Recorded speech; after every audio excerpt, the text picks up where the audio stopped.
10, and I'm feeling good today. Kevin, how are you doing today? Not bad. Yeah, see, I'm hyper. I'm feeling good. It's the end of the work week. I just got out of a little power nap. Things are feeling good here. We are. I'm finally I feel like I'm finally settled into Pierce Base Camp 2 here in St. Mary's. Work's kind of settling in. Kind of feeling my team out. Things are like actually feeling pretty good there. Except for I'm pretty sure that all my fellow leaders hate my guts, but that's probably well deserved on my part. I'm not the easiest guy to work with sometimes, but that's okay. Very true. How's life up there in the Warren area? Well, not too bad. We've actually had some decent weather last couple of days. I mean, it was chilly today, but it was high 40s and low 50s the other day, so it hasn't been too bad. Yeah, I'm hoping that it stay like this is kind of now that like upswing to spring's coming, because I'm over winter and it hasn't. I know it hasn't even been that bad. I'm still adjusting the Ohio cold that bite that the Ohio cold has. Uh, Yeah. I know when I talk to people at work about kind of the difference between Utah and Ohio. Obviously, Utah gets a crap ton more snow, right? hmm Um, like it's not even comparable. But the cold, the Ohio cold, man, it just bites you in a different way. Like it is unreal, not fun. Yes. So I haven't adjusted to that yet. I did actually turn my heat up today. I've been running the house at about 58, between 54 and 58, because I like it to be really cold when I sleep. But today, I don't know why, because I know it has been warming up. But for whatever reason today, I was like, "Fuck this! I need to be warm." So I pumped it up to 68, which I think Kim would be proud. I'm also prepared for that. We actually bought we got some plane tickets bought for her visit in April, so I can get my conjugal visit on. Super excited about that. Miss my family. Need to get them out here. Before we get started today, I want to let everyone know, though, you can, if you're watching us on Twitch, Facebook, YouTube, wherever you watch us, throw us a comment. Let us know what you want us, if there's anything specific you want us to talk about. That stuff all comes directly into the studio, and we will try to get on those as the show goes on. Go to all, please go where you listen to this. iTunes. See, I was on a roll. iTunes, anywhere else you guys, Google Play, anywhere you get your podcast. These should start going. These should be going back up now that we are kind of flowing better here with our systems. So give us a 5-star rating. That helps us kind of get out to the world a little bit, so all 5 people can hear us. That's important to me. All right, Kevin, let's just jump right into it. I've been thinking where I wanted to start. I'm going to go right to Cleveland, and for a couple of good reasons. Because nothing good is going on in Cleveland right now. Greg Robinson got caught crossing the border. 25 pounds of weed. 157. Oh, my bad. So, 150. so not only was he a shitty left tackle, but he's a shitty drug smuggler too. Yeah, it's almost comical. Like, who does at this point? Who like actually is driving across the border? And I don't understand why these guys need to do it. These guys, it's not like he's made money, man. Yeah, I don't know that it's weird. I couldn't remember. I just thought of it. I wanted to look. So I wasn't sure if he had more than Bam Morris. I don't know if you remember when Bam Morris got No. busted for marijuana. He had Bam Morris had 220 pounds of marijuana in his trunk. Like, you guys aren't thinking that they're going to notice your bumper dragging down the street when you're trying to cross the border. Yeah, Like, some a-hole already made the comment that another thing the Steelers beat the Browns at today. So yeah, luckily, Bam Morris was a Kansas City Chief at the time. He wasn't a Pittsburgh Steeler anymore when he did that. So yeah, it is. It's bad news, and I mean, Greg Robinson's obviously his NFL career is probably done. He's yeah, probably going to be spending. I know there was another NFL player. I know listened to the Pat McAfee show. yeah, One of I his heard him buddies talk. was involved. Yeah, I can't remember what he said his name was, but yeah, I heard that too. And I don't like this is a bad retirement plan if you ask me. Like, listen, we've only got a couple years left. I think we should start dealing weed, and the best place to get it's Mexico. It doesn't. I mean, it's just a bad idea, especially with all these states, legalizing marijuana. State by state, it's getting to the point where it's almost going to be uh, across the board legalized. This is a bad game to get into. Like, you could get into this legally, probably make even more money. God, sometimes idiots just can't stop being idiots. Yeah. I mean, look at Tyson.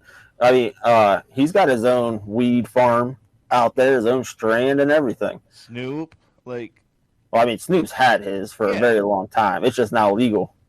yeah, it's big money right now, and these like, why wouldn't you go that route? I don't know if I hate to say the upbringing, but at some point, like, you have to ask that question. Like, is it that you just come from a situation where you just feel like you have to be doing something like a little shady under the table to kind of be cool with your friends?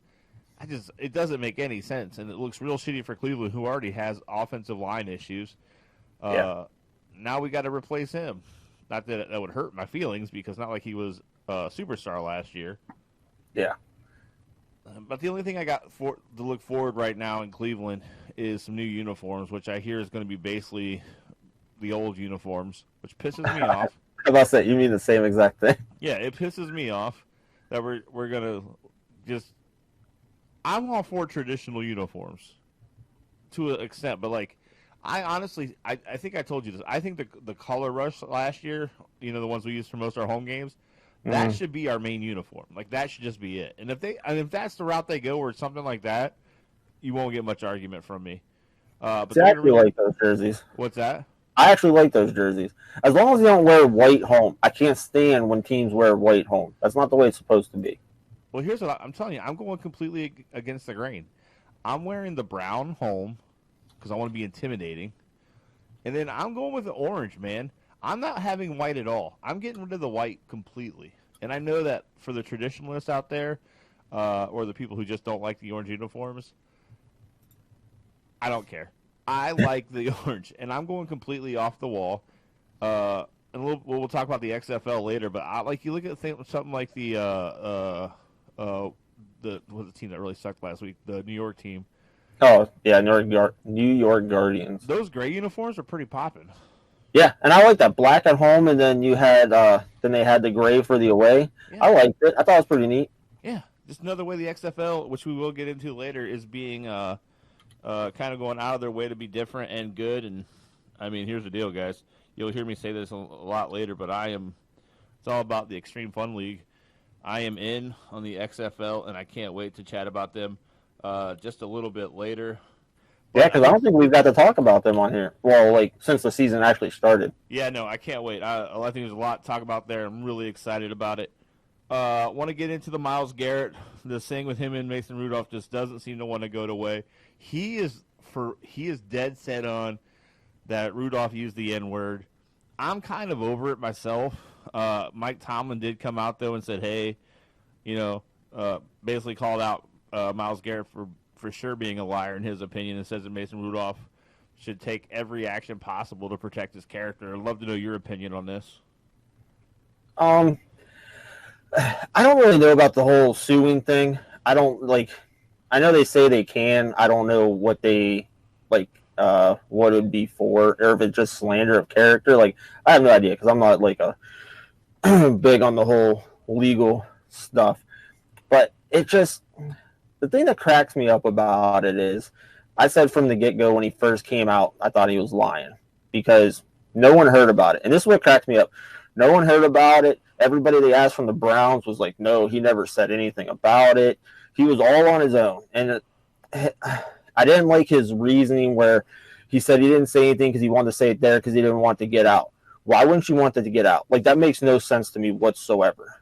And then, like, he gets mad because it gets out because it's supposed to be secret. But, anything that goes on in those meetings, it all comes out. Everything. Any appeal hearing, you've always heard reasons, excuses, whatever. It all comes out. So him actually thinking that just, I don't know if he's that naive or just that stupid, because there ain't no other way around it. And then he has that interview, and he goes on about how, he doesn't want to use that as an excuse and keep going on about it. And it's like, well, you're the one who brought it up. So obviously you do. Like, that's the excuse you are using. And after Tomlin came out and did all his stuff, which I was shocked that he did it, but I mean, in my opinion, I think that went a long way for him to come out and say that.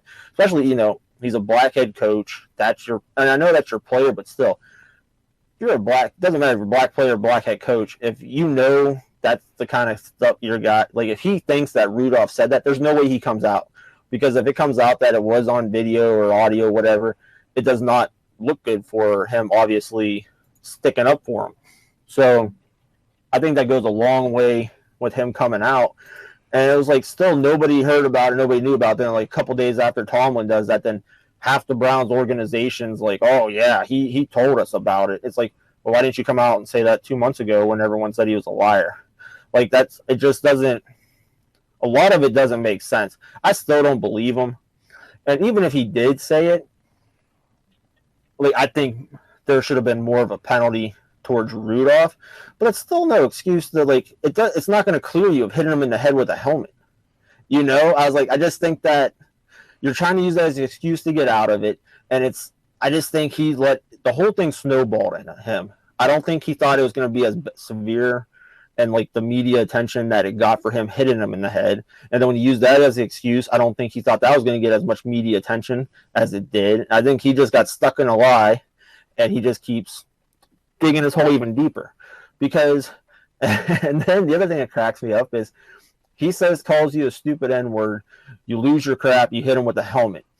You're in your car and a guy punches you in the face and you let him run away. Like, stuff is not adding up here. Yeah, I'm not gonna lie. I'm torn. I'm definitely torn. I am a huge supporter of the Cleveland Browns. I'm a huge supporter of Myles Garrett. I think on the field he is phenomenal talent, but I also think most of the time off the field you've heard nothing but good things. He's kind of a laid back, chilled guy, and so obviously I want to lean toward saying that Myles wouldn't lie, right? Mm-hmm. But I don't think it should go to court. I think that's just stupid. I think that this whole like civil litigation world we live in is ridiculous, and I think you leave it on the field. I think it should be over. I don't even think we should be having this conversation. I think NFL Network, ESPN should just drop it. You know. Yeah, but that's not on the other happen. hand, like, would Myles keep pushing it so hard if it wasn't true, or if he didn't at least think he heard that? But then on the other side, I actually have to agree with you. Like with a guy like Tomlin, who doesn't like the one media, you don't really hear from him much. He's very, very Bill Belichick-like on how he does his press conferences. Mm-hmm. And so for him to come out and so aggressively back Mason Rudolph, like, I don't know. At this point, I just wish they would get over it. Play it out next year. You got 2 games on the field. Beat the shit out of each other. It's okay. It's going to happen. Like, those are going to be – that first game is going to be extremely contentious. And I imagine the league's going to send both teams some documentation and warnings about that game and how things need to be handled. But I'm kind of over it being a big deal. Yeah, and outside of that, just like his suspension, here's the thing that's bad, because he's a heck of a player. Yeah. Whether I like him or not, whatever, he's a heck of a player. I'll give him that. But he's always been he's what? That was his 3rd year, right? This past season? Yeah. Yeah. So 2.5 years in the season, he's had some iffy hits where you've already had the question about whether he is a dirty player or not. Well, now that's all out the window. Because if it's a borderline hit, he's a dirty player from here on out because of the helmet hit. Like, he's not going to get this benefit of the doubt. So, like, he's got to be careful because, you know, him taking that hit on the Jets quarterback last season where borderline late, they threw the flag, and the guy gets his leg broke, it's a dirty play. Like, that's how the rest of his career is going to be now. You know, I'm not saying he's not Vontaze Burfict, like, up there, but everything he does, if it's borderline, it's a dirty play from here on out. Kevin, and that's how he's going to be looked at. Just when I thought we were agreeing, just when I thought we were in a good place today, you pull this bullshit on me. No, I mean, it's true. He is aggressive. You can't deny it. He takes the penalties, and most of the penalties are legit. But I would never say that he's dirty. Like, here's the deal. You're right. That helmet hit is going to haunt him for the rest of his career. Yeah. He's going to get more calls. I agree. But I would not say that he is a dirty player. That there was maybe a few people in your camp would say that he was a dirty player No, He's aggressive. I would never say that he was a headhunter. Never would I say he's a headhunter. You don't have to be a headhunter to be dirty. Sure you do. Like that's the No, whole you goal. Like don't. he's not looking to like hurt anybody. He's just an aggressive player. In the Yes, league, but I'm saying. Go ahead. the problem is the league has gotten so weak on how they treat quarterbacks that Oh, I that doesn't agree. help his case either. I agree with you on that. But I'm saying they were already talking about it on some of the NFL shows last year, especially after the Jets game when the quarterback's leg got broke, about it being a dirty hit And I don't even because think that it was was a dirty late. hit. I'll argue I that. I agree. It was bang bang play. I don't think it should have That the been fact that it penalized. happened, well, it should have been penalized, I disagree. but it's a close play. I'm just saying, from here on out, any play like that that's close is going to be viewed as a dirty play because of that helmet thing.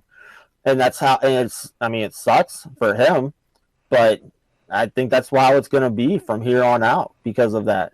So he's not going to, he punches a lineman like he did last year. It's not just going to be getting thrown out of the game or a fine. Like, I would be surprised if he makes it through the season without a suspension next year because he always plays so, I don't know, rough, tough, however you want to put it. But it's going to be, if it's a play that's a borderline play that could possibly end in a suspension, he's going to get suspended now. So you think they're going to go straight to suspension land? Oh, yeah, because of the helmet thing. And then that's the other, if you want to just go on to the helmet thing, the NFL screwed themselves by only giving him a 6-game suspension. And he only got a 6-game suspension because it was Mason Rudolph. If it was a top-tier quarterback, it would have been a lot longer than 6 games.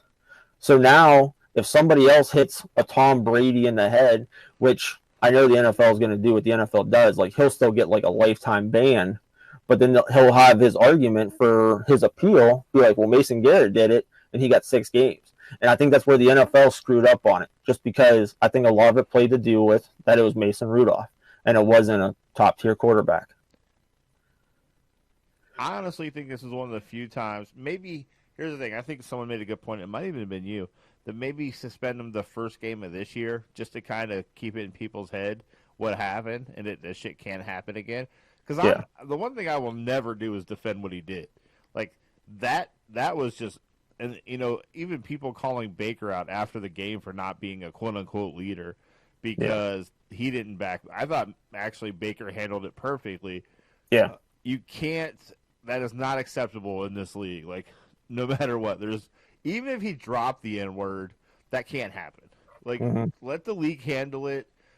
Fine, get mad, take the penalty, knock him on his ass, take the 15-yard person, but like to take a guy's helmet off and whack him with it, as entertaining as it was for me for once I watched the replay and had to get out of bed because of all the hoopla. Yeah, you just can't do that.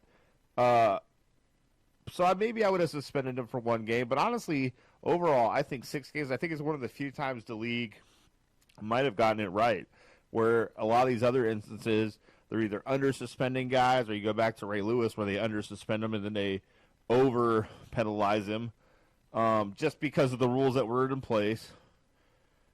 Ray Lewis. Yeah, no, I'm sorry. Oh, the running back. There's so many bad people play for the Ravens. I just pick a criminal and go.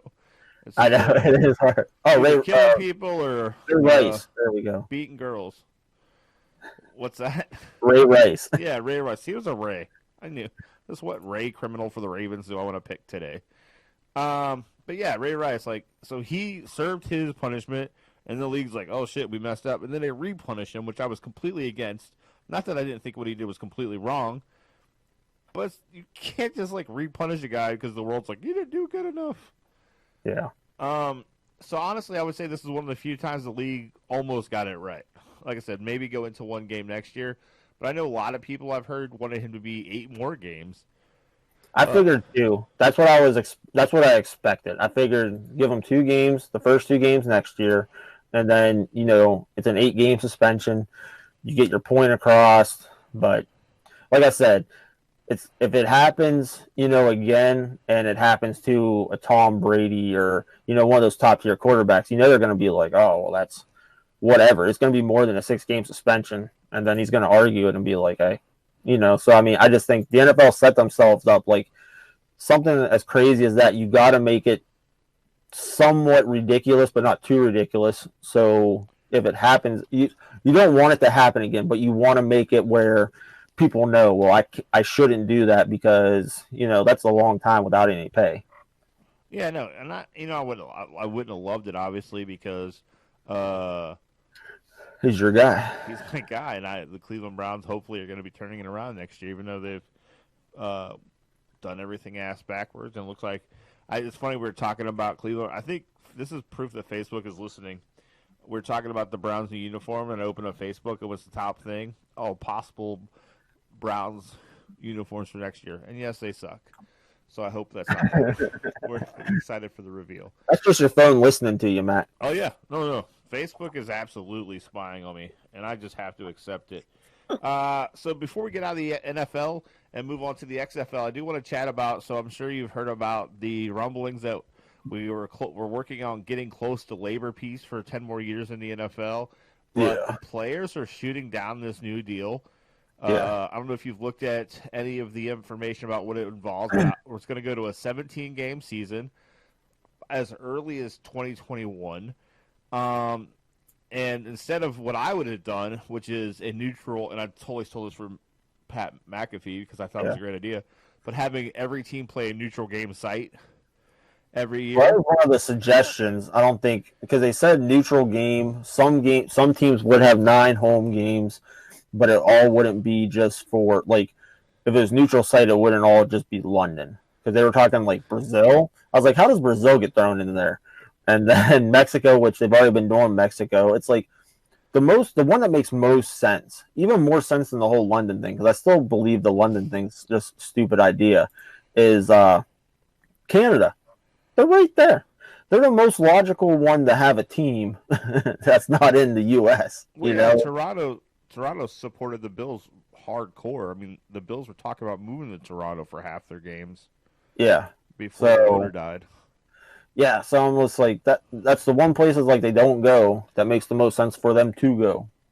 Yeah, but here's what I'll say. Honestly, I wouldn't even go that far. I'm not even talking about world. I do think that every single team should play a neutral site game because it's just. I think it'd be more fun. Like obviously, the owners want the revenue of the extra home game. But here's what I do: you do a neutral site, split the profits 50-50 between the teams.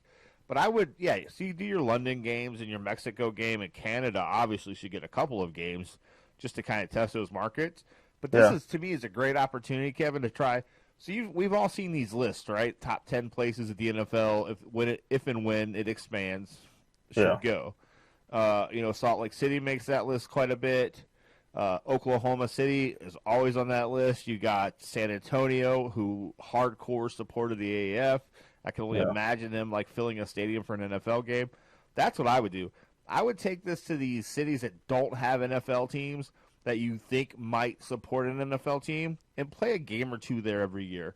And just to see what kind of turnout they have. And is this really something that is conventional or a good idea for the league to bring an NFL? Because the league's going to, obviously, we know at some point it's going to expand again.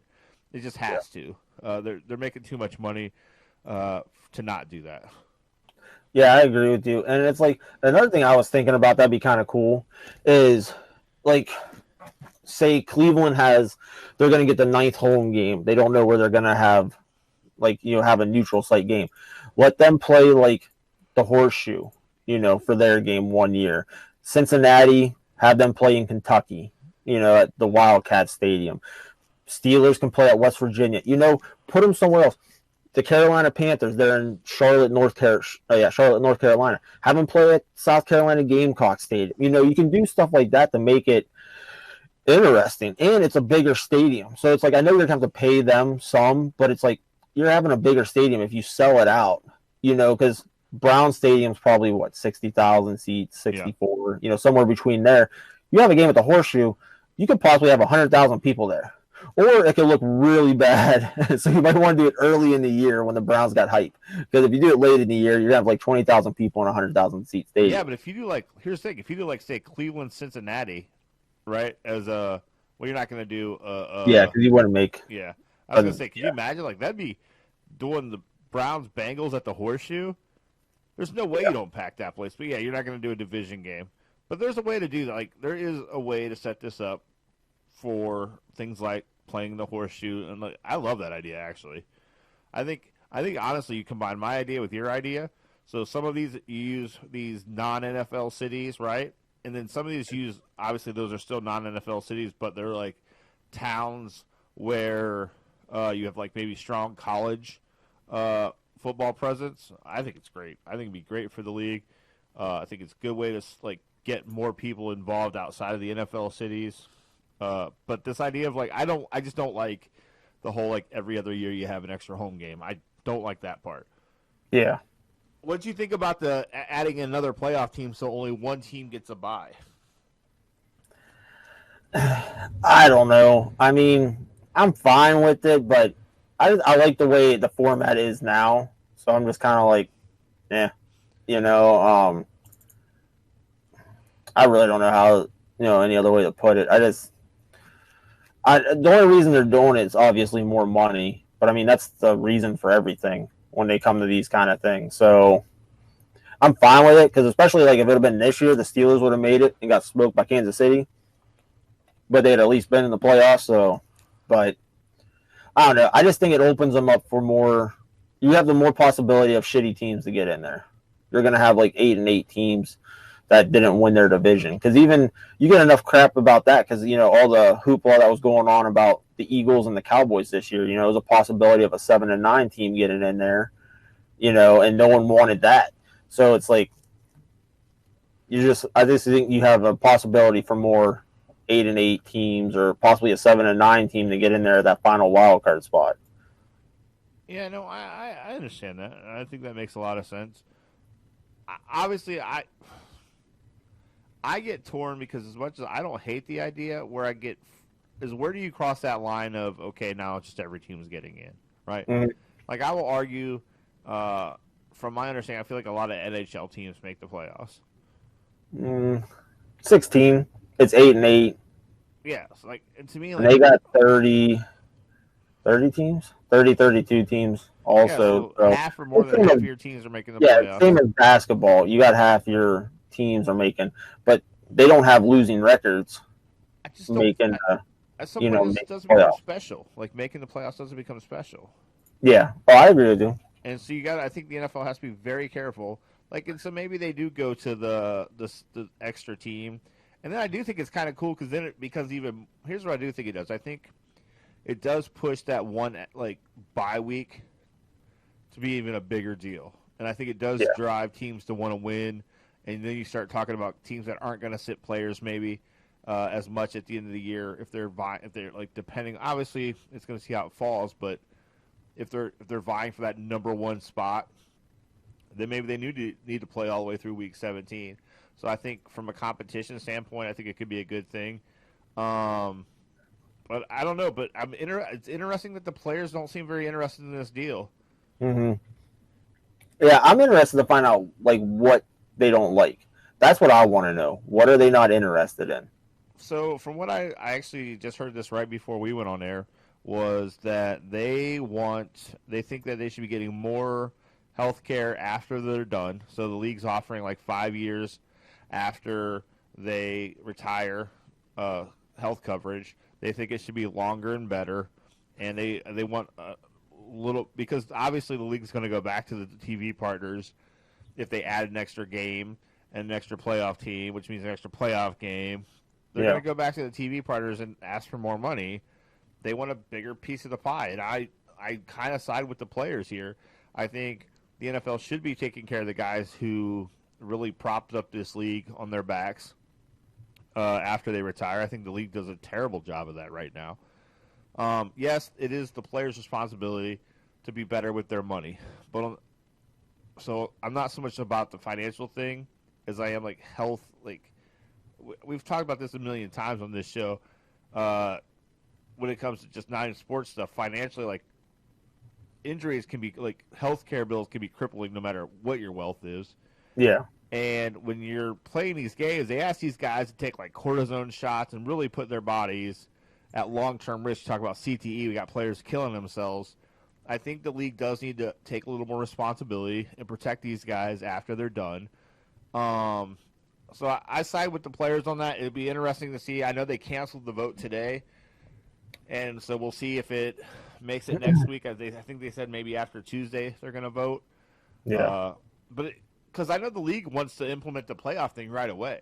Like Yeah. they wanted that to be the first thing in 2020 to get locked in. So I don't know. It'll be interesting. I know we got the. There is one last thing NFL wanted to ask you about.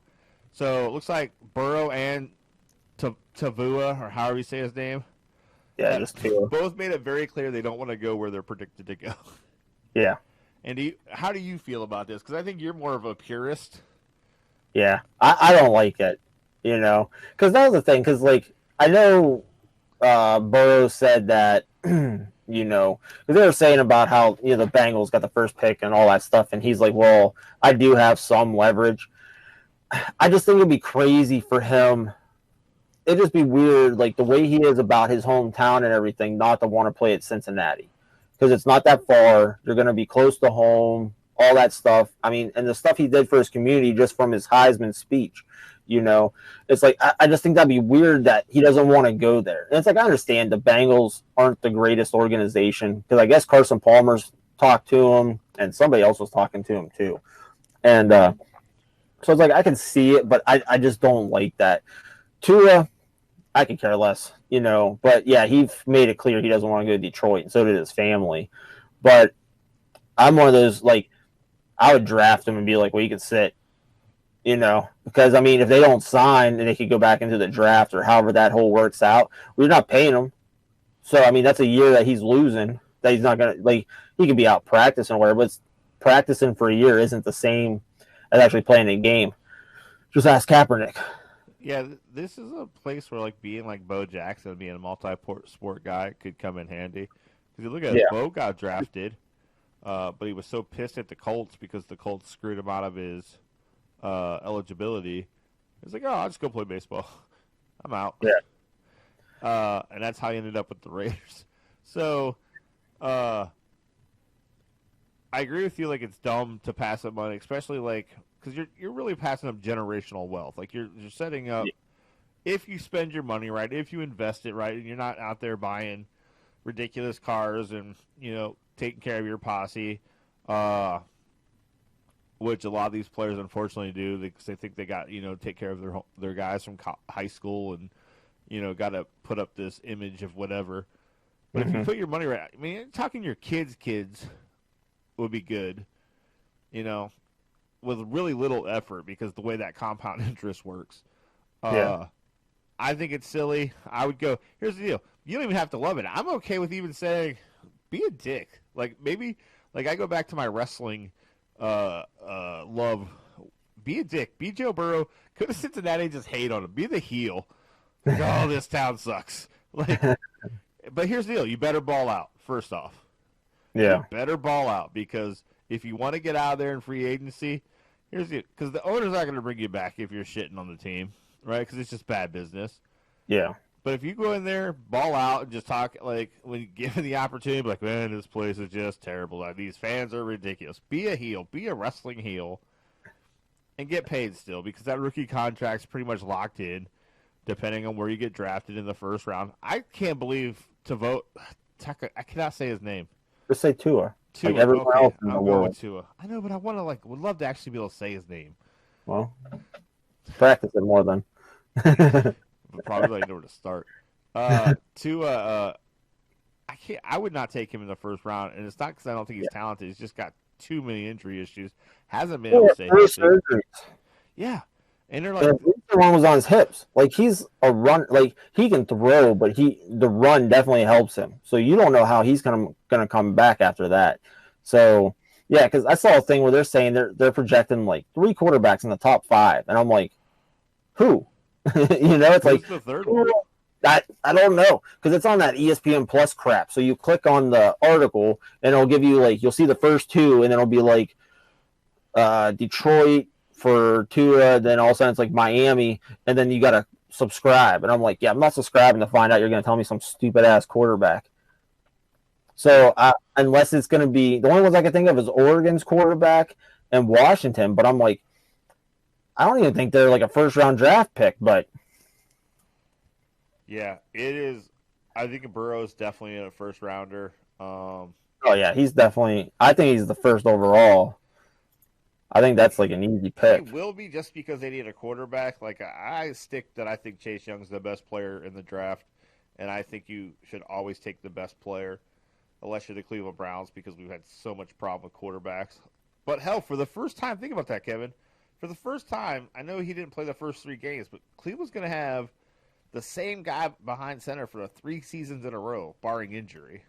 Yeah, Some wood. I need to knock on that shit.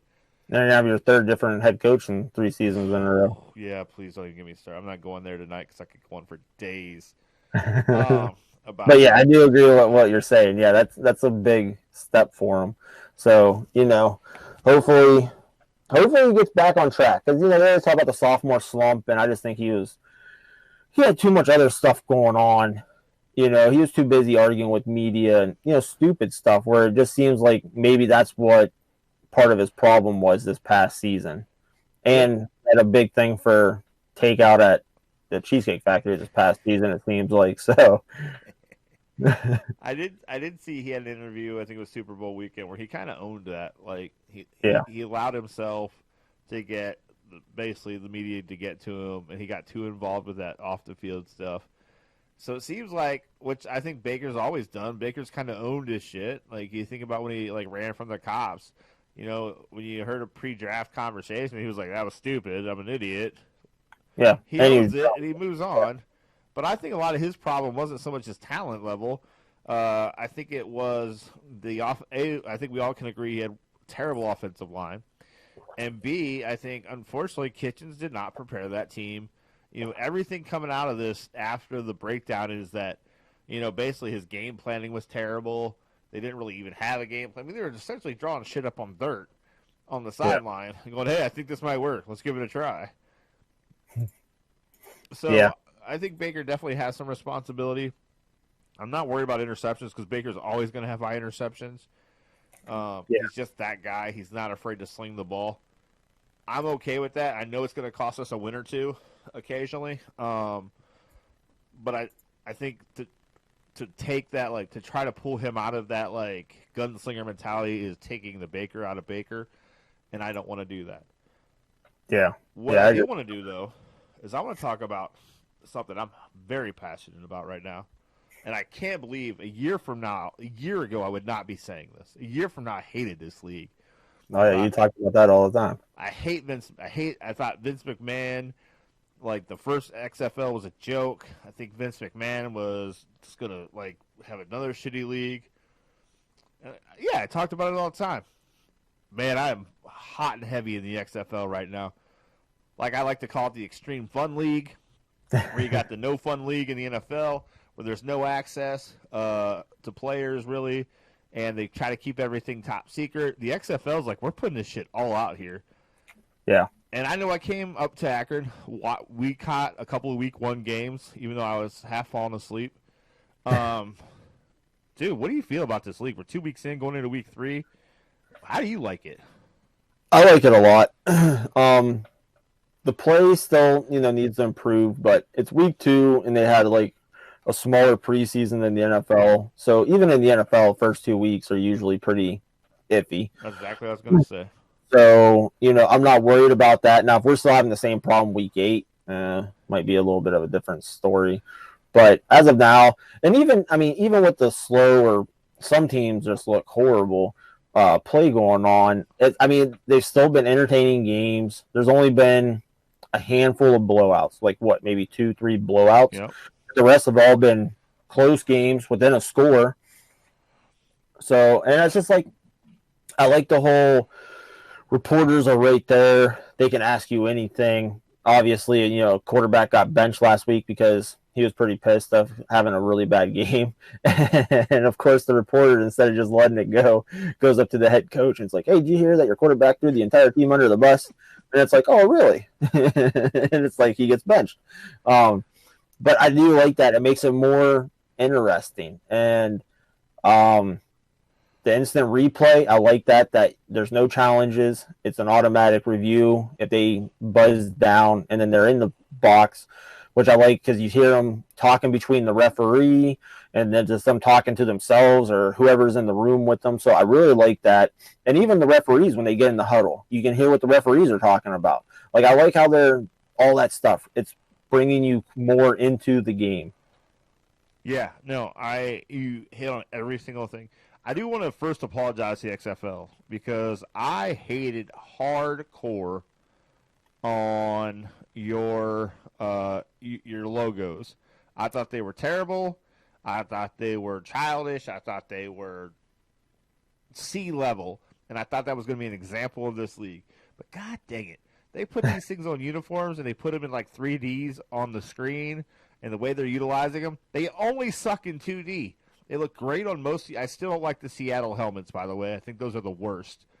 But every other team, they did a good job. I hate them at like the way they look on the uniforms, like the 3D graphics you see during the games. Yeah. Even the little the score box stuff, right, with the logos, they hit it out. Like, I apologize, Mr. McMahon. You and Andrew Luck's daddy have done a great job with the logos and setting these teams up. And then everything else Kevin Tenney said is 100% true. Like, hey, you got Pat McAfee on the sideline. I know he was on vacation, so he wasn't at last week's game. But yeah, that guy's my hero right now. I love listening to that guy. You got to look up the YouTube clip. It was like the day after. It was either Monday or Tuesday because AJ Hawk filled in for him on his radio show. Yeah. So he called in and they talked. It was like a 3-minute clip and they're talking about it. And he doesn't seem – he's not as big on it anymore after week 1 as he was before. Because his big thing was that the thing that upset him was he had to like ask for permission to interview, and they wouldn't like give him the interview right away because he said he had Oliver Luck, and he kept telling him, he's like, I got Oliver Luck, the president of the league, whatever, commissioner of the league, right here, and he's like, they made him wait 15 minutes before they'd let him talk to him on screen, and he's like, yeah, I didn't think that's the way it was going to be, and he definitely seemed like he didn't like that whole thing. So the way he made it sound was, unless something changes, this might be his only year doing it. But well, and I think that could be a work in progress. I think you have to, like, when you can go live to Pat with like the league's commissioner, go live to Pat. Yeah, I was like, I couldn't understand that. I was like, that made no sense. But yeah, the stuff he was doing was cracking me up because it was right after you left. Like, he sat there and he's talking. They weren't showing him, but he's talking. And he's like, are they stopping the game because of me? And they're like, well, what are you doing? He's like, well, I'm in the middle of the field right now. He's like, but they're not running a play. And he was standing back with the defense all the way down the field. And he's like, they're all looking at me. He's like, do they want me to get off the field? And then he said one of the DBs for, I think it was St. Louis, was on defense at the time. He said his name. He's like, so-and-so just said that, told me to go tell the quarterback to throw him the ball. He's getting bored out here. Yeah, I think he's a perfect fit for what this league's trying to do. And here's the thing: it was also week 1, right? There was gonna be some hiccups, but I think this league, man, I think they need some better quarterbacks. Even though I think your boy Landry threw for like 300 yards last week. Mm-hmm. You got things like the McGloin going off on his team at halftime. This is great. Reporter asked him, what do we got to change? We got to change the whole damn game plan. Well, what do you mean? We got to start it all. We just got to start from scratch. Yeah. Like, that stuff is priceless. I love that they took what they did. Here's what they did, Kevin. They took a lot of what the AAF was doing, and they honestly tightened it up, made it better, cleaner. Like the replay, instant replay. That was kind of choppy, like just the sound stuff, like the talking between. Here you're hearing clear communication. I love the communication between that person and the ref, right? I love just the refs when they're mic'd and you can hear them. Did Kevin leave me? Oh, hopefully Kevin comes back. It looks like he has left us. So, but here's what I keep telling you guys, and hopefully Kevin comes back.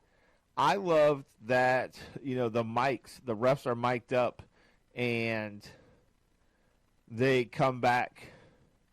You can hear everything. I love that the coaches are mic'd. And the one thing, if you're like someone who doesn't understand a lot of how plays work, this league gives you that opportunity because you're hearing a coach call a play, and then they're highlighting how that play is going to run or should run.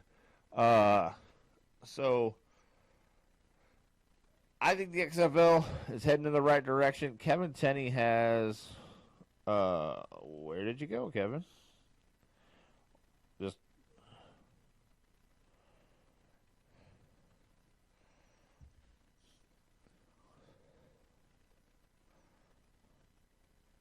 Kevin Tenney has left the building.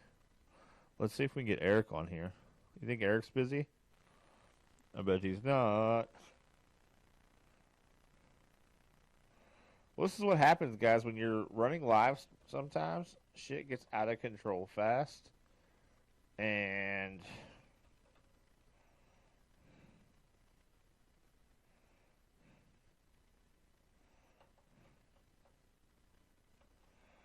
unfortunately, oh, Kevin. I think we lost Kevin, guys.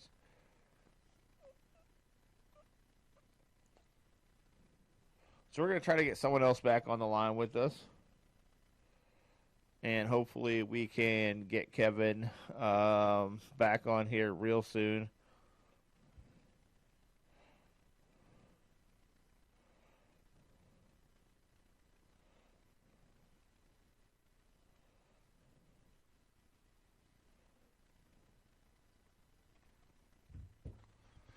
Well, I hope Kevin is watching. He is dropped out. So until then, I do want to kind of chat.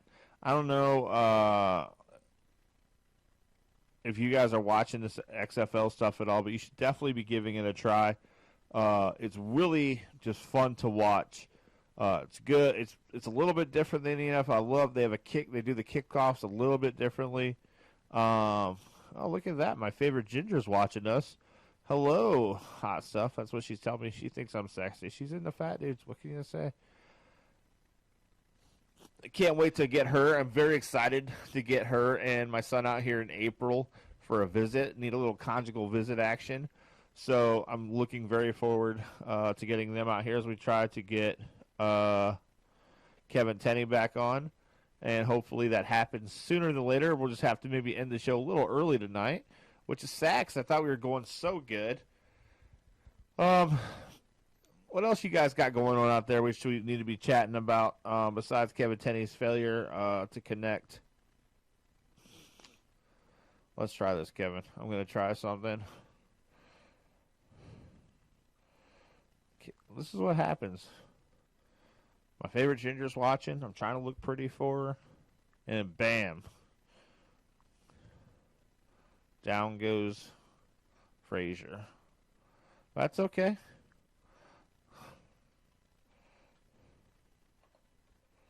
Kevin, if you're out there, I'm sending you a new invite. Don't be afraid. Got a little drama going on back in Utah, which is kind of shitty. I hate being out here when that stuff happens, but looks like my wife's got everything under control back there because she's a flipping superstar. Yeah, been working the job a little bit. It's been going very well. Finally getting settled in. I think I told you guys that a little bit earlier. We're finally getting settled in to what I like to call Base Camp 2 here. Got actually, turned the heat up a little today, so it's actually warm. But we've got a nice little setup going here at Base Camp 2. Hopefully we are going to be purchasing a home soon. That's kind of the next big thing to check off the list so we can start kind of putting some roots down here in the St. Mary's, Salina area. And, doing things like our Sunday dinners. That's something I really want to get started. I'm working on a couple of things. I'm working on like a monthly poker game because I love poker, and I think it'd be fun to kind of get together with some people outside of work and play some cards and just get to know each other. But also, I really want to start, sooner than later, I want to start my Sunday open house dinners. It's something that has been really important to Kim and I for a long time. That's what we should try to get on here. I'm going to reach out to Kim. I'm going to send her a link because, well, I love her face. And it's my favorite thing to do. Rendezvous for my lady. see, Mama JT. That's my favorite lady.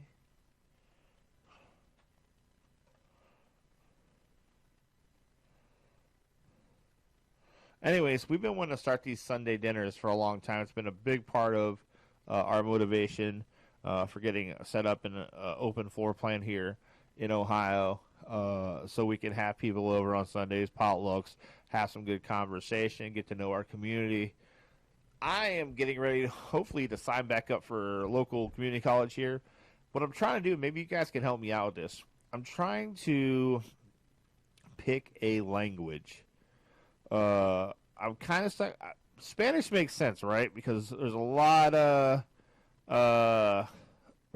of my favorite gingers unable to come on today. That's okay. I still love you, and I hope you're not dying. Says she thinks she's dying. That'd be really bad.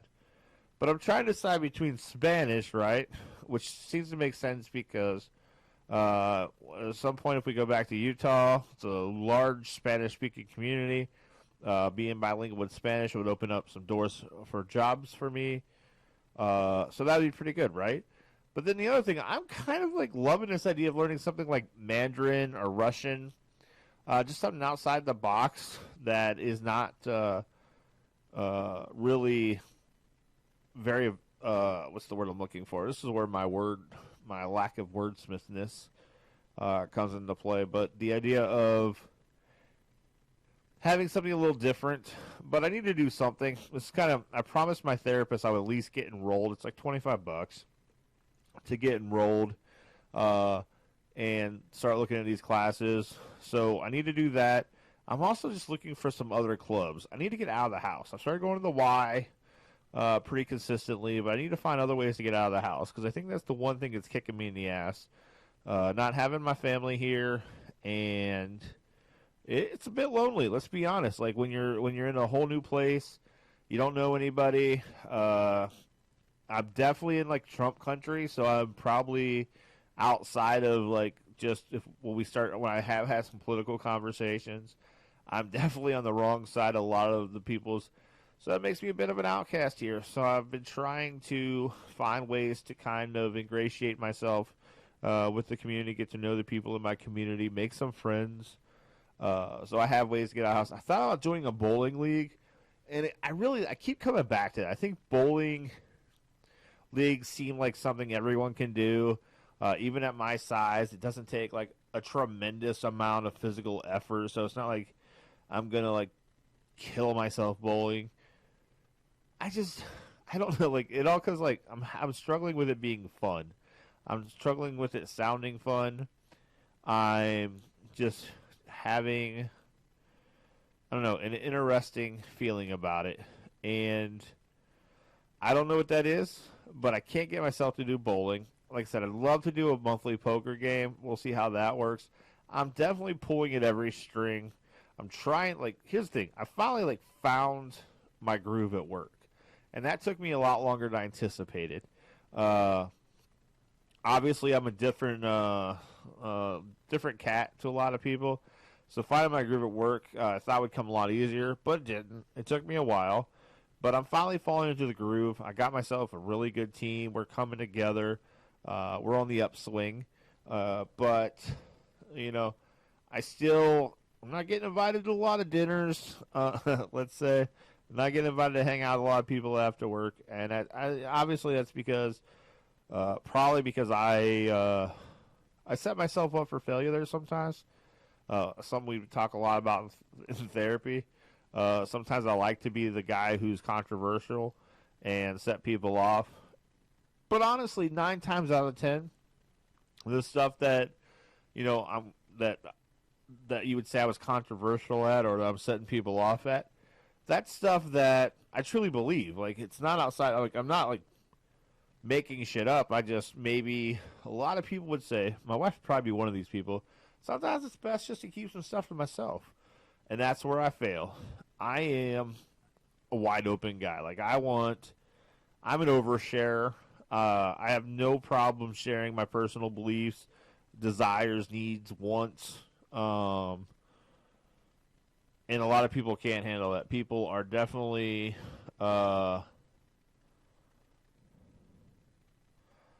definitely struggle with my honesty and my openness, and that's fine. Because you can only do so much. Hopefully, here's what usually happens, right? At some point, I'm just going to break down and go to the bar, and hopefully, that's when I kind of will make my friends, because once people know me outside of work, they see, because at work, I believe in rules, and I think that really bothers people.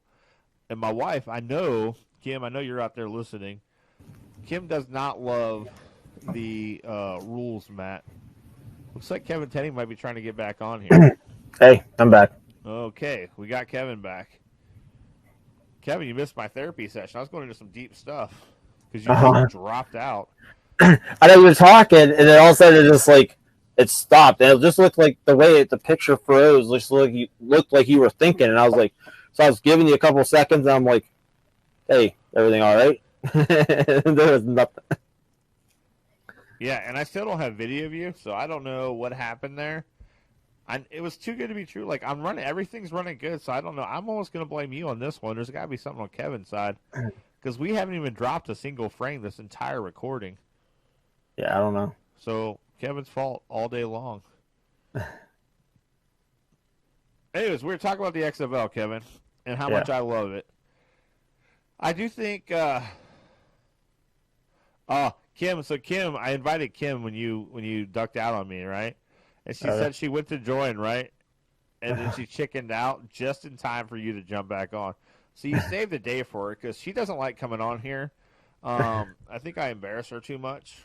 Yeah, I could see that. I know. I was just saying, I'm a different cat. Like, I feel like I think I'm an acquired taste. I think it takes a minute. Yeah, there's no arguing that. And so I'm still in that phase at work where people are like, who the fuck is this guy? Like, this guy is a big weirdo.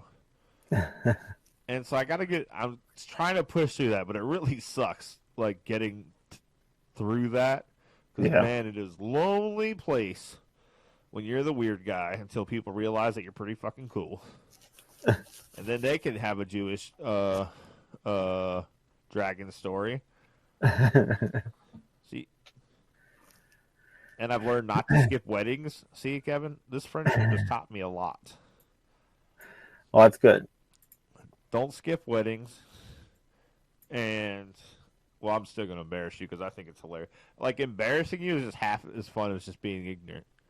Because the way you act, the way you get is hilarious. Well, I'm glad you think so. I do. It's because I'm a broken human, man. I think I need to have more of a filter, but I'm not built this way. Like, I'm not built to just, like, not say whatever's on my mind. Yeah, can't argue that. I know. I've been around you long enough. Like, I would like to be. Here's the thing. I would like to be, because I know that it makes me look like an ass. I 100% recognize it. But I feel like more of an ass when I'm like, why the F am I, like, not being just me? Yeah. It's a struggle. Anyhow, I love the XFL. I think you love the XFL. What are you excited about for this weekend? Anything? Like XFL wise, or I mean, there's a couple of things I want to get into, but I was talking about the XFL. Crap, I don't even remember who DC plays right now. I know they play Sunday. They play Sunday. When you dodged out on me, I went to the XFL official site. They're playing the LA Wildcats in LA. That's what I thought. So I believe it's their first away game. Yeah. So they're going to hit the road. They have one of the top two quarterbacks in the league, in Cardell 12 Gauge Jones. Here's the thing. LA is they are right on pace of having as many people at their games as the San Diego Chargers for that same stadium. Yeah, I know. Which tells you a lot about what people think of the Chargers in Los Angeles. The NFL should have never moved a second team there. No.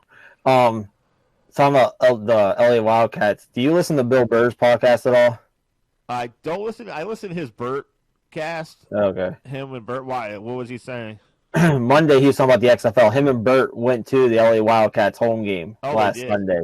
Yeah, and dude, it was so funny because he was talking about like, they had good seats and he enjoyed it. He said they had a good time, but he said just with the way LA fans are, and he was saying how like it was the first time he's ever been to the first home game of a new team and all that stuff, and he said that they were sitting there and he was like, he decided he had that fun, and he talked about how much he enjoyed the game. Him and Bird had a blast, but he said that it didn't take too long that he started acting like he was a fan. He's like, I was a lifelong fan, the entire 2 weeks that they've been alive. And he's like, so he's up there yelling. He would stand up, start yelling. He's like, what are you doing? Why are you calling that play? You're a horrible coach. And he said he was just yelling the entire time. And he's like, the Bird knew what he was doing, but he said all the people around him were just staring at him. He's like, I don't think they got the joke. And he said finally got to a point where somebody noticed them, and they're like, shut up, Bird, and sit down. But he said they had a really good time, and he said, he enjoyed it from everything he talked about. Yeah, I want to go to a game. I really would love to figure out how to make a trip to DC, especially because here's the deal, Kevin. I'm a Cleveland Browns fan. Like, I truly feel like Will Ferrell, after he wins that first race, he's like, I don't know what to do with my hands. When he's in front of the camera. I don't know what it's like to have a team. I'm having I feel like a Patriots fan right now. I wake up every weekend going, Roughneck. It's just obvious the Roughnecks are going to win. And I picked them by their logo. I gave them my love. So I didn't know who this PJ guy was at quarterback. I didn't know who the hell anybody was. I just said, that's a kick-ass logo. You get my soul, Houston. And lo and behold, God, in his infinite wisdom, was like, this guy deserves. He's a Browns fan. He's taken so much over the last 2 decades. We're going to give him a powerhouse of a team. And so I just wake up every weekend I'm looking forward to Saturday tomorrow at 2 o'clock and going, of course we're going to beat Tampa. It's just, there's no doubt. Tampa's going to get their first win tomorrow. What are you talking about? You're ridiculous, see? I know, I'm just joking because there's no way. Be a dick. Tampa looks so bad. Holy crap. And you picked the Defenders, right? Who just happens to be the other, we have the top 2 teams in the league. This will never happen in NFL for us, Kevin. Yeah, I know. And they're on a collision course for what I can only imagine is going to be called the McMahon Cup, right? So we're going to call it the McMahon Cup till it gets an official name at least. So yeah, I'm about to say, that's kind of weird. They don't have a name for it. I just named it. I should get some money for that. It's just going to be the XFL Championship. McMahon Cup sounds so much better. It does. That would be pretty cool if that's what it was. So I'm marking this shit down. If it becomes the McMahon Cup, which it should be because that sounds way better than the XFL Championship. Yeah. Or the $1 million game. I didn't like that the first time the XFL was around. So you take the McMahon. We're on this collision course where both of our teams, because you guys are in the East, we're in the West. It's going to get aggressive.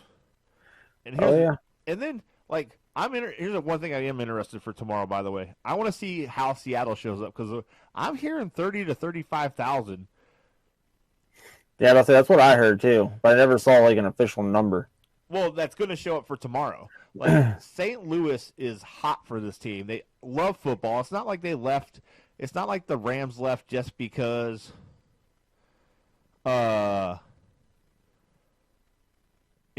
They weren't good or the city wasn't supporting them. They couldn't get a stadium deal done, which I always struggle with having cities pay for these stadiums. So they couldn't get a stadium deal done. So this city is craving football. And from everything I hear, I listen to the This is the XFL podcast, and they're hearing 30 to 35,000 tickets already sold, and the fans are legit going crazy over this team. Seattle, 30,000 plus last week. This league has support, and that's why the fans have gotten behind us. You look, there wasn't really a drop-off from week 1 to week 2. Mm-hmm. I don't know what the TV ratings were, but I know week 1 they were beating NBA basketball and hockey. So this league has the support, man.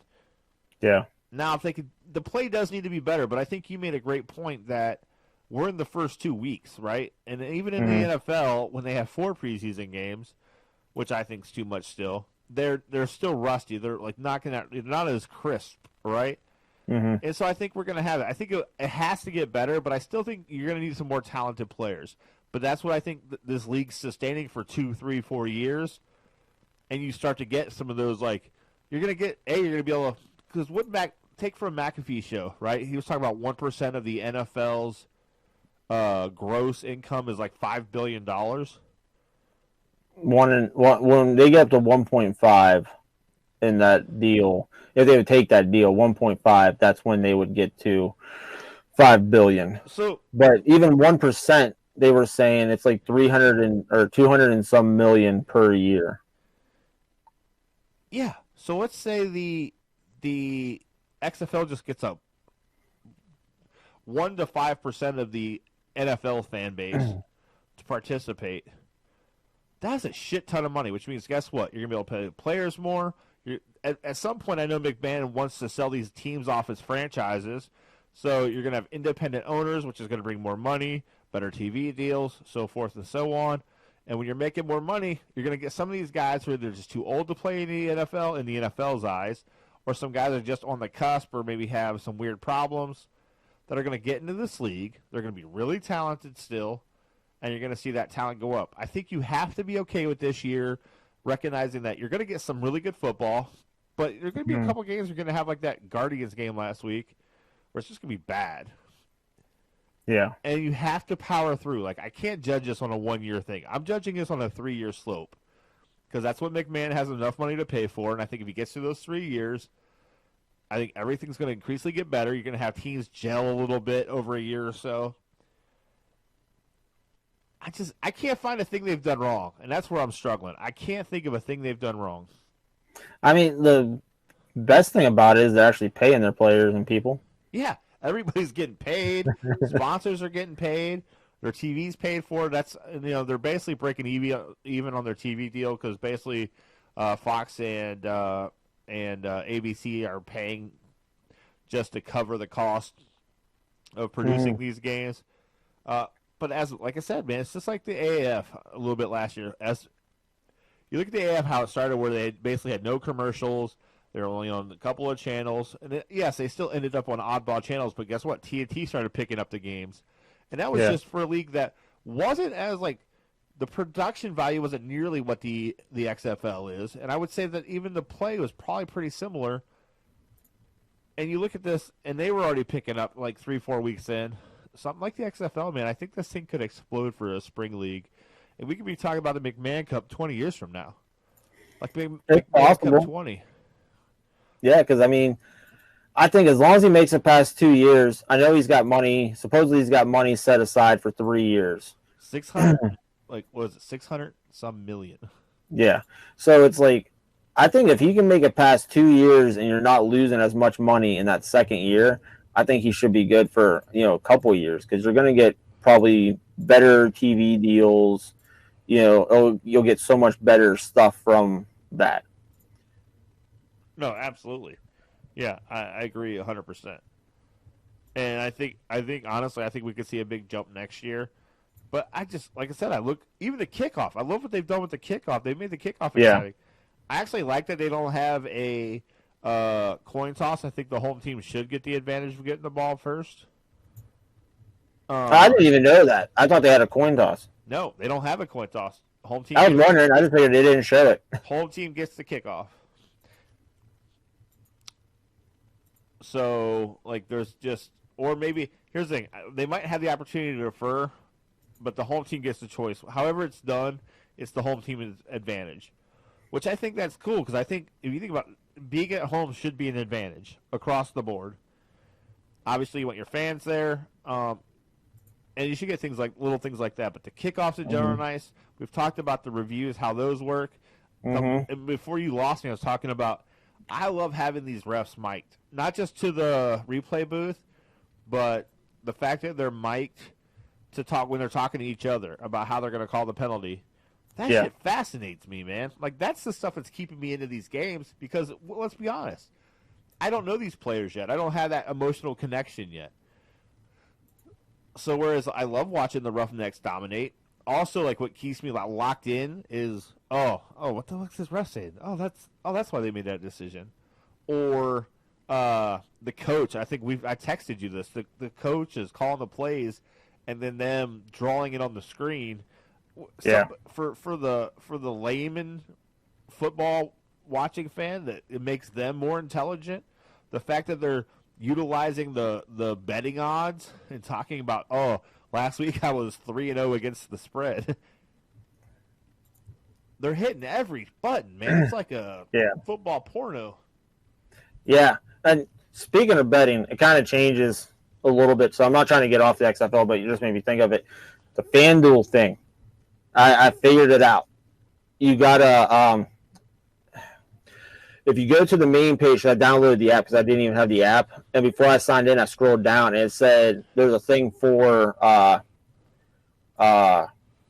legal gambling or legal betting. It says something like that about betting. So when you go to do it, you have to click on it because it takes you out, because the PlayStation or the Google network or iPhone network, they won't let you. They're not allowed to put they're not allowed to put gambling stuff on there. So you basically go through, it sends you to a different site so you can download it directly. And of course your phone's like, you can't do this, you don't want to do this, it's dangerous, blah, blah, blah. So once you get through all that, then you can do your betting. But you got to be in a state, like you have to pick. There was only two things to pick from. One's just for West Virginia. The other one was, I want to say New York, Indiana, and Pennsylvania. So you got to click that. And I guess as long as you're in the states, because obviously it goes by location, so you won't be able to do it in Ohio. But if you drive over to Indiana, then you'll be able to place bets. Dude, Indiana's like 10 minutes from me. But you got to watch, because guy at work was trying it, and depends, like if you use your bank card, it depends on your bank, because you'll probably want to call him, because I want to say he said his bank's First National, and he put his debit card in and went to make a bet, and it automatically locked his account. So he called him to find out what was going on. So they told him that for whatever reason their bank has it set up. So anytime they told him every time he tries that, it's going to automatically freeze his account. So you say this link is at the bottom of FanDuel? Yeah. Okay, where at? So I'm at the bottom. Let's go through this together with everybody. I'm at the bottom here. All I see is create your own contest. Okay, you gotta mine, because since I don't have an account, mine's just the regular, like the login thing. So it's like, create an account, log in, whatever. So it's on that main page. So I'm not even in it. And at the very bottom, well, I mean, you don't even have to scroll. It's just at the bottom of my screen. It has a little thing that says, if sports betting is legal in your state, place a bet on Sportsbook here. And it says FanDuel Sportsbook. And you just push it, and it brings you to the thing where you can download it, and it walks you through everything. I'll have to check that out later. Oh, it's New Jersey, PA, and Indiana is the one. I got a brother in New Jersey. I can make that work. Well, I mean, it goes by your location, so you can't just put in, like, his address. Well, no, but I can have him place bets for me. Gotta think outside the box, Kevin. Well, I mean, if you get it on yours, just drive over to Indiana. Because mine, I work in PA, so when I go to work, I'd be able to do it. And it'd be better and easier than driving down the Mountaineer, because I'm waiting for tomorrow night's boxing fight, Deontay Wilder and Tyson Fury, because I put money on that fight too. So instead of driving down to collect my winnings from the Super Bowl, I'm like, I'll wait for that fight. So hopefully Fury wins, and then I'll drive down and have 2 tickets to cash in. But down in Mountaineer, it's not bad, but it's not Vegas. So their casino isn't set up for like the nonstop smoke and all that crap. Yeah. So as soon as you walk in, the smoke's bowling out, and I can feel my sinus infection like instantly coming on. Yeah, I hate the smoking in the casinos. It drives me nuts. That's one thing I really liked about the casinos out in Wendover, is they eliminated that stuff out in Nevada. But I mean, that's my big boy problems, first world problems I have. But there's a bunch of casinos around me out here, like an hour and a half in any direction, I guess I should say. So maybe not like right down the road, but close enough. Speaking of that Wilder fight, so obviously I'm not a boxing guy, barely a UFC guy. I like Joe Rogan, so I hear stuff and hear some of his guests. But so this fight, I guess the first one was a draw, and I guess that was kind of controversial. Who's your action on? Because did you see the weigh-in today? Like, I know Tyson Fury because WWE. And Kevin's left again. All right, guys, I think I'm going to have to call this a day. We lost Kevin, and I'm not sure what the issue is. So hopefully Kevin will be able to stick with us next time.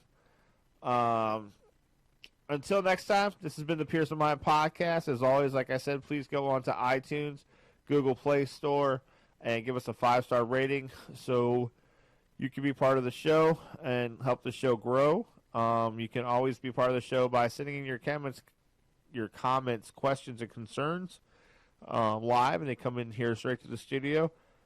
So until next time, this is Matt Pierce speaking for Kevin Tenney. You guys have a great day, and we will talk to you soon.